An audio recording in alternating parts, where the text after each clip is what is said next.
Ella Marie Brandt, who became known as Eleanor, was born in 1901 in Sioux City, Iowa.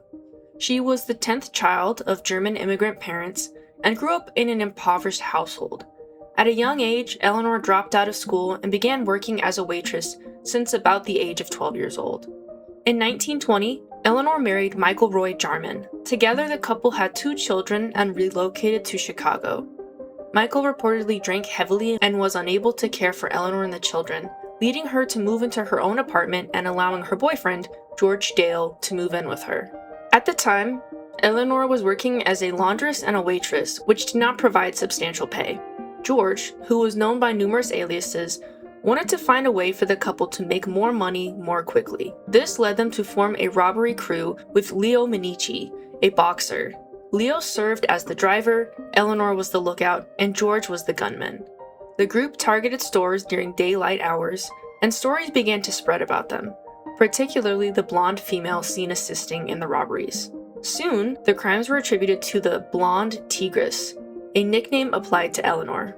And apparently with time, Eleanor may have taken a more prominent role in the robberies, with individuals alleging that she would beat store owners if they showed resistance to the robberies. During a robbery on August 4, 1933, something went terribly wrong, leading George to shoot and kill the store owner, Gustav Hull. A witness had seen the escape vehicle license plate number, and the group was quickly apprehended. When the group was tried, witnesses testified that they had seen Eleanor help George beat Gustav when he tried to stop them from escaping his store. Despite this statement, Eleanor's actual involvement is unknown, as both she and George repeatedly stated that she had no idea what he was going to do and that he was going to try to rob the store.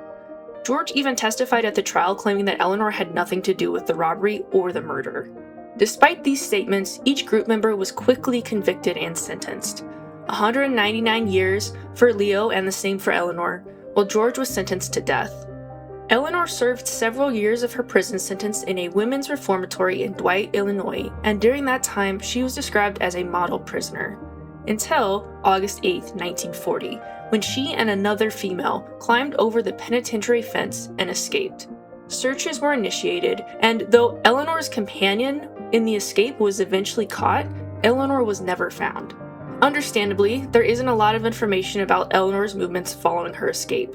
She was very small, about 5 feet tall and weighing no more than 100 pounds, and she may have returned to waitressing due to the appeal of being paid in cash and under the table. What is known is that Eleanor maintained contact with her family as she was able to.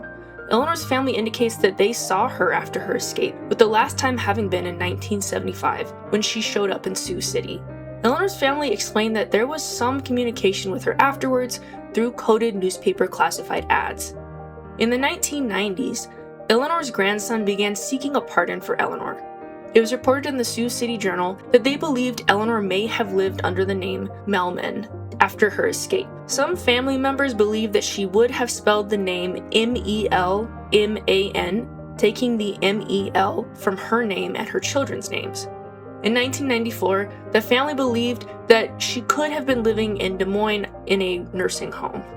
Eleanor has not conclusively been located, and due to the amount of time that has passed, with Eleanor having been born in 1901 and it now being 2025, it is almost certain that she has since passed away and been buried under an alias. Whether she will ever be located and identified, only time will tell. However, this is a very enduring mystery that has continued to left people wondering and left many questions unanswered.